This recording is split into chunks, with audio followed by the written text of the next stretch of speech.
Hi guys. நீங்க stock market ரிலேட்டடா எந்த ஒரு வீடியோஸ் பார்த்தாலுமே, வீடியோ ஃபுல்லா பாருங்க. ஏன் சொல்றேன் அப்டின்னா, ஏதாவது ஒரு வீடியோ உங்களோட ட்ரேடிங் ஸ்டைல மாத்தும்.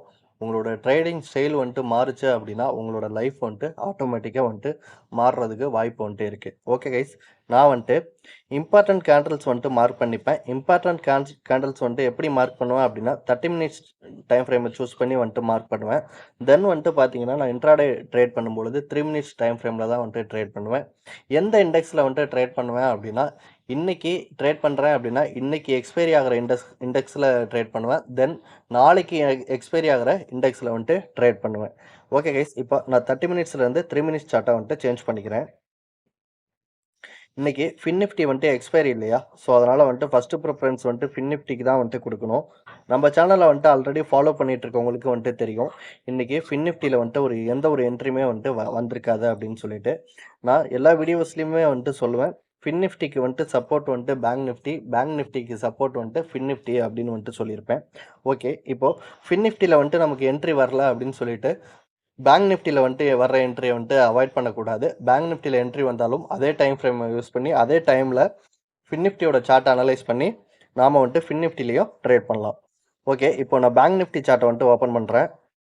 இங்க பாருங்க. இது பேங்க் நிஃப்டியோட சார்ட் 3 மினிட்ஸ் சார்ட் வச்சிருக்கேன். இதுல ஒரு கிளியர் ஒரு ஐடியா கிடைச்சிருக்கும். இந்த கேண்டில் என்ட்ரி கேண்டில். ஓகே. இந்த இடத்துலலாம் நமக்கு இந்த கேண்டில் என்ட்ரி கேண்டிலா அப்படின்னு சொல்லிட்டு தெரியாது. ஆல்மோஸ்ட் இங்க போனதுக்கு அப்புறம் தான் தெரியும். என்னோட கோர்ஸ் வீடியோல லெசன் 1ல இந்த டாபிக் பத்தி பேசியிருப்பேன். ஓகே. இப்போ நம்ம நோட் பண்ணிக்கலாம். இந்த கேண்டில் 9:27 கேண்டில். ஓகே. இதோட இப்போ நம்ம என்ட்ரியை கன்ஃபார்ம் பண்ணிட்டோம். இப்போ ஸ்ட்ரைக் ப்ரைஸ் சூஸ் பண்ணணும். 50,671 இருக்கு. அதனால நான் என்ன பண்றேன் அப்படின்னா 50,700 கால் ஆப்ஷன் நான் எடுத்துக்கிறேன். இதான் பார்த்தீங்க அப்படின்னா 50,700 கால் ஆப்ஷன் சார்ட்.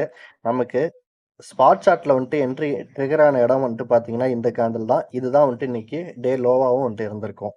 ஓகே. இப்போ நம்ம என்ட்ரி எடுக்கிறதுக்காக என்ன பண்ணுவோம் அப்படின்னா 50% நான் மார்க் பண்ணுவேன். கேண்டில் பிரேக் அவுட்ல நான் எப்பயுமே என்ட்ரி எடுக்க மாட்டேன். 50%ல மார்க் பண்ணுவேன். ஓகே. இப்போ மார்க் பண்ணும்பொழுது பாருங்க. 372 காமிக்குது. எனக்கு பிரீமியம் கம்மியா இருந்தா தான் காமா எஃபெக்ட் நல்லா இருக்கும். ஸோ அதனால நான் இந்த இந்த ஸ்ட்ரைக் பிரைஸ விட்டுர்றேன். 50,700 ஸ்ட்ரைக் பிரைஸ விட்டுர்றேன். இப்போ 50,800 கால் ஆப்ஷன் சார்ட்ட எடுத்து பார்த்துரலாம். இது 50,800 கால் ஆப்ஷன் சார்ட். இத நான் மார்க் பண்ணி பார்க்குறேன். எனக்கு பிரீமியம் கம்ஃபர்டபுளா இருக்கா அப்படின்னு சொல்லிட்டு. இதுவும் பார்த்தீங்கன்னா, ஆல்மோஸ்ட் ரூ. 319 இருக்கு. ஸோ இதுலயும் எனக்கு ஒரு சாட்டிஸ்ஃபேக்ஷன் கிடைக்கல. ஸோ அதனால நான் என்ன பண்றேன் அப்படின்னா, ஃபின் நிஃப்டிக்கு நான் சேஞ்ச் ஓவர் ஆயிக்கிறேன். சேம் கேண்டில பேஸ் பண்ணியே ஃபின் நிஃப்டில நான் ட்ரேட் பண்ண போறேன். ஃபின் நிஃப்டில நான் 23,300 கால் ஆப்ஷன் எடுத்திருக்கேன். இது ஏன் நான் எடுத்திருக்கேன் அப்படின்னா, நேத்தியோட ப்ரீவியஸா க்ளோஸ் ஆன லாஸ்ட் 15 மினிட்ஸ் இருக்கு இல்லையா? ஸோ அதோட டாப் லைன்ல போய் பார்த்தீங்க அப்படின்னா, 23,295 அப்படின்ற ஒரு லெவல் காமிக்கும். ஸோ அதனால நான் என்ன பண்ணியிருக்கேன் அப்படின்னா, 23,300 கால் ஆப்ஷன் சார்ட் எடுத்திருக்கேன். ஸோ நான் இப்போ இதில ட்ரேட் பண்ணணும். ட்ரேட் பண்றதுக்கு முன்னாடி பேங்க் நிஃப்டில ஒரு கன்ஃபர்மேஷன் எப்ப கிடைச்சிருக்கும் அப்படின்னா, ஆல்மோஸ்ட் ஒரு 9:45 அந்த டைம்ல தான் கிடைச்சிருக்கும். அதுக்கப்புறம் தான் இந்த ட்ரேட எடுக்கணும். ஓகே. இப்ப பாருங்க. நான் ரூ. 109ல என்ட்ரி ஆகணும். ஓகே. எனக்கு இது கம்ஃபர்டபுளா தெரியுது. ரூ. 109ல என்ட்ரி ஆனேன் அப்படின்னா, என்னோட ஸ்டாப் லாஸ் பார்த்தீங்கன்னா, ஆல்மோஸ்ட் ஒரு ரூ. 81 சம்திங் இருக்கும். அது பார்த்தீங்கன்னா, ஆல்மோஸ்ட் இன்னைக்கு டே லோல பிரிண்ட் ஆன பிரைஸ் கிட்டயே இருக்கு. ஸோ அதனால நான் இந்த இடத்துலயே ரூ. 109லயே என்ட்ரி ஆயிட்டேன். ரூ. 109ல என்ட்ரி ஆனேன் அப்படின்னா, என்னோட டார்கெட் அதாவது என்னோட என்ட்ரி பிரைஸ்ல இருந்து 50% இந்த ரூ. 109 டிவைடட் பை 2 போட்டோம் அப்படின்னா, நமக்கு இதோட 50% கிடைச்சிரும். பிளஸ் இந்த நம்ம என்ட்ரி எடுத்த பிரைஸ் இருக்கு இல்லையா? அதோட அந்த நமக்கு கிடைச்ச பிரைஸ பிளஸ் பண்ணோம் அப்படின்னா, நமக்கு டார்கெட் கிடைச்சிரும். டார்கெட் பார்த்தீங்கன்னா, ரூ. 163.50 வரும். ஆல்மோஸ்ட் இந்த இந்த கேண்டல்லயே டார்கெட் வந்திருக்கும். அதாவது 10:33 கேண்டல்லயே வந்திருக்கும். என்னோட கம்யூனிட்டி போஸ்ட்ல நான் போட்டிருப்பேன். இன்னைக்கு இந்த ட்ரேட மட்டுமே முடிச்சுட்டு கில் ஸ்விட்ச ஆன் பண்ணிட்டேன் அப்படின்னு சொல்லிட்டு. ஏன் நான் இமிடியேட்டா இன்னைக்கு நான் எப்பயுமே ஆஃப்டர்நூன் ஒரு ட்ரேட் பண்ணுவோம் இல்லையா? 1:15க்கு மேல அந்த ட்ரேட நான் ஏன் பண்ணல அப்படின்றதையும் நான் சொல்றேன். இது ஃபின் நிஃப்டியோட சார்ட். இங்க பாருங்க. நமக்கு அடுத்த ரெசிஸ்டன்ஸ் வந்துட்டு இங்கே தான் வந்துட்டு இருக்கு. ஆல்ரெடி நேத்திக்கு வந்துட்டு பார்த்தீங்கன்னா தெரியும். மார்க்கெட் நல்ல ஒரு வாலட்டிலிட்டி மார்க்கெட்டா இருந்தது. ஸோ இன்னைக்குமே வந்துட்டு அந்த டேக்குள்ளேயே வந்துட்டு ஓப்பன் ஆயிருக்கு.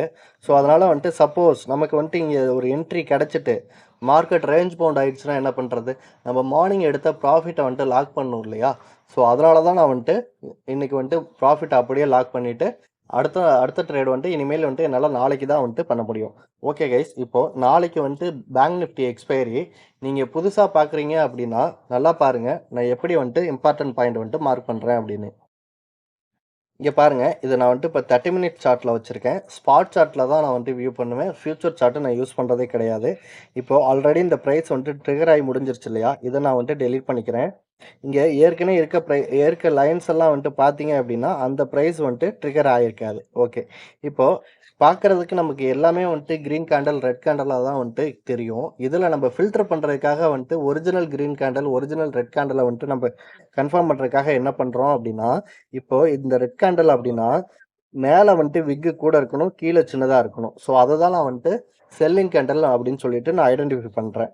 சப்போஸ் இந்த மாதிரி இருக்குன்னு வச்சுக்கோங்களேன். இங்கே பாருங்கள், இதில் கீழே விக்கு கூட இருக்குது, மேலே கம்மியாக இருக்குது. ஸோ இதை நான் செல்லிங் கேண்டலாக கன்சிடர் பண்ணுறது கிடையாது. ஓகே, அதே போல் பையிங் கேண்டல் அப்படின்னா இந்த பாருங்கள், இந்த கேண்டல் இருக்குது பாருங்கள். கீழே வந்துட்டு விக்கு கூட இருக்கணும், மேலே வந்துட்டு விக்கு சின்னதாக இருக்கணும். அன்னைக்கு வந்துட்டு இதுக்கு முன்னாடி வந்துட்டு அந்த ப்ரைஸை வந்துட்டு டச் பண்ணிடக்கூடாது. அவ்வளோதான், சிம்பிள். ஓகே, இந்த கேண்டலை வந்துட்டு நான் நாளைக்கு ட்ரேட் பண்ணுறதுக்காக பிளாக் கலரில் வந்துட்டு மார்க் பண்ணிக்கிறேன்.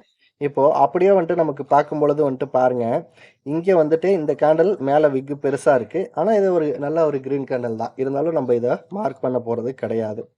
ஓகே, இந்த கேண்டல் வந்துட்டு எனக்கு பார்த்தீங்க அப்படின்னா டவுட்டாக இருக்குது. ஸோ அதனால் நான் என்ன பண்ணுறேன் அப்படின்னா, இங்கே பக்கத்தில் ஸ்கேல் இருக்கும், அதை எடுத்து நான் மார்க் பண்ணி பார்க்குறேன். கீழே பாருங்கள் 52.90 காமிக்குது. அதே வந்துட்டு மேலே மார்க் பண்ணோம் அப்படின்னா 38.45. அப்போ இது ஒரு பையிங் கேண்டல். அப்போ நம்ம என்ன பண்ணலாம், இந்த கேண்டலையும் வந்துட்டு மார்க் பண்ணிக்கலாம். நாம ட்ரேட் பண்ண போகிறது வந்துட்டு 9:15லேருந்து ஒரு 10:45 வந்துட்டு என்ட்ரி வந்தால் ட்ரேட் பண்ண போகிறோம். அதர்வைஸ் வந்துட்டு 11:15லேருந்து 1:15 வரைக்கும் நம்ம ட்ரேட் பண்ண மாட்டோம். ஸோ அதனால் இமீடியட்டாக வந்துட்டு எக்ஸ்பைரி டேயில் வந்துட்டு ட்ரேட் பண்ணும்பொழுது நம்ம ஒரு கரெக்டான என்ட்ரியை மட்டும் டார்கெட் பண்ணிட்டோம் அப்படின்னா நமக்கு வந்துட்டு ப்ராஃபிட் வரும்.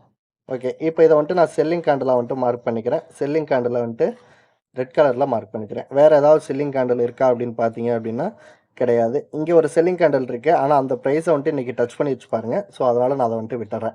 ஓகே, இப்போது இந்த கேண்டல் எல்லாமே வந்துட்டு பார்த்தீங்கன்னா 30 மினிட்ஸ் கேண்டலாக இருக்கும்.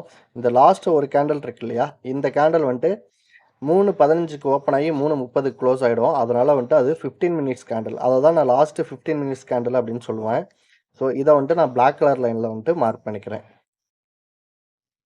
ஓகே, இப்போ வந்துட்டு நம்ம பேங்க் நிஃப்டி வந்துட்டு மார்க் பண்ணிட்டோம். நீங்கள் புதுசாக இப்போ தான் பார்க்குறீங்க அப்படின்னா, நீங்கள் ஆல்ரெடி வந்துட்டு பின்னாடி வந்துட்டு போய் பார்த்தீங்கன்னா, உங்களுக்கு இந்த கேண்டில்ஸ்லாம் எங்கெங்கெல்லாம் தெரியுதோ அதெல்லாம் வந்துட்டு மார்க் பண்ணி வச்சுக்கோங்க. ஓகே, இப்போ பேங்க் நிஃப்டி வந்துட்டு மார்க் பண்ணியாச்சு. அடுத்தது ஃபின் நிஃப்டி வந்துட்டு மார்க் பண்ணணும். ஃபின் நிஃப்டி வந்துட்டு ஏன் மார்க் பண்ணணும் அப்படின்னா, பேங்க் நிஃப்டிக்கு சப்போர்ட் ஃபின் நிஃப்டி, ஃபின் நிஃப்டிக்கு சப்போர்ட் பேங்க் நிஃப்டி. இது ஃபின் நிஃப்டியோட சார்ட்டு. லாஸ்ட்டு 15 மினிட்ஸ் நான் வந்துட்டு பிளாக் கலர் லைனில் ஃபஸ்ட்டு மார்க் பண்ணிக்கிறேன். ஏன் அப்படின்னா, அந்த கலர் வந்துட்டு நான் சூஸ் பண்ணி வச்சுருக்கேன் இல்லையா, அதனால். ஓகே, இப்போ பையிங் கேண்டில் வந்துட்டு நான் போய் பார்க்குறேன். இங்கே பாருங்கள், இது ஒரு பையிங் கேண்டில். பேங்க் நிஃப்டியில் கிடைச்ச மாதிரியே இந்த கேண்டில் வந்துட்டு ஒரு பையிங் கேண்டிலாக இருக்குது. ஓகே, இப்போது நம்ம பேங்க் நிஃப்டியில் வந்துட்டு ஒரு கேண்டில் வந்துட்டு மார்க் பண்ணும் பொழுது மெஷர் பண்ணி மார்க் பண்ணோம்ல, இப்போது அதே போல் இங்கே தெரியுதா பாருங்கள், தெரியாது. ஸோ இதுதான் வந்துட்டு இந்த ஸ்ட்ராட்டஜியோட ரொம்ப வந்துட்டு ஒரு அக்யூரசி தரும். அதாவது வந்துட்டு ஒரு சில இடத்துல வந்துட்டு கன்ஃபர்மேஷன் இருக்கும், ஒரு சில இடத்துல வந்துட்டு கன்ஃபர்மேஷன் இருக்காது. ஸோ அப்போ என்ன ஆகும் அப்படின்னா, அந்த இடத்துல இருந்தே மார்க்கெட் ட்ரேட் ஆகும். நம்ம சப்போஸ் இந்த ஒரே ஒரு இண்டெக்ஸ் மட்டும், அதாவது பேங்க் நிஃப்டினா பேங்க் நிஃப்டி மட்டும், இல்லைனா ஃபின் நிஃப்டினா ஃபின் நிஃப்டி மட்டும் வச்சு நம்ம ட்ரேட் பண்ணோம்னா, நல்ல ஒரு என்ட்ரியை அவாய்ட் பண்ணிவிட்டு அதுக்கப்புறம் மார்க்கெட் க்ளோஸ் ஆனதுக்கப்புறம் இந்த இடத்துல என்ட்ரி எடுத்திருக்கலாமே, இந்த இடத்துல என்ட்ரி எடுத்திருக்கலாமே அப்படின்னு சொல்லிட்டு ஒரு ஐடியா வரும். ஓகே கைஸ், இப்போது நாளைக்கு வந்துட்டு பேங்க் நிஃப்டி எக்ஸ்பைரி. அதனால் பேங்க் நிஃப்டியும் ஃபின் நிஃப்டியும் மார்க் பண்ணியாச்சு. அதுக்கு அடுத்த நாள் வந்துட்டு நிஃப்டி எக்ஸ்பைரி இருக்குது. ஸோ அதனால் நம்ம நிஃப்டியும் வந்துட்டு மார்க் பண்ணணும். ஸோ இப்போ நான் நிஃப்டி சார்ட் வந்துட்டு எடுத்திருக்கேன். ஸோ இங்கே பார்க்கும்பொழுது இங்கே ஒரு பையிங் கேண்டில் வந்துட்டு தெரியும். நம்ம சேனலை வந்துட்டு கண்டினியூவாக ஃபாலோ பண்ணுறவங்களுக்கு தெரியும். நிஃப்டி நான் இதுக்கு முன்னாடி வந்துட்டு எந்த நாள் வந்துட்டு மார்க் பண்ணியிருப்பேன் அப்படின்னு சொல்லிட்டு. ஸோ இதெல்லாமே வந்துட்டு பையிங் கேண்டிலாக வந்துட்டு இருக்கும். மார்க்கெட்டில் அண்டர்ஸ்டாண்ட் பண்ணிக்கோங்க. ப்ராஃபிட் பண்ணுறது ஈஸியாக வந்துட்டு பண்ணலாம். இந்த கேண்டில் வந்துட்டு டவுட்டாக இருக்குது. நீங்கள் வந்துட்டு பார்த்துட்டு வந்துட்டு மெஷர் பண்ணிவிட்டு மார்க் பண்ணிக்கோங்க. நான் வீடியோ முடிச்சுட்டு மார்க் பண்ணிக்கிறேன்.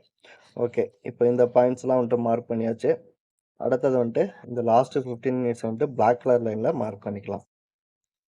இவ்வளோதான் கைஸ். நம்ம சிம்பிளா வந்துட்டு ஒரு கான்செப்ட்ட வச்சிருக்கிறதுனால தான் அதில வந்துட்டு நம்மளால வந்துட்டு டிசிஷன் வந்துட்டு ஈஸியா மேக் பண்ண முடியுது.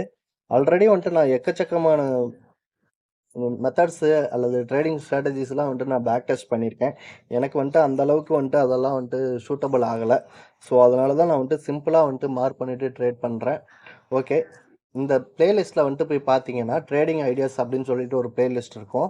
அதில 30 வீடியோஸ்க்கு மேல இருக்கும். நீங்க ஃப்ரீயா இருக்க டைம்ல வந்துட்டு போய் பார்த்தீங்க அப்படின்னா, உங்களுக்கு ஒரு ஐடியா கிடைக்கும். Okay guys. தேங்க்ஸ் ஃபார் வாட்சிங்.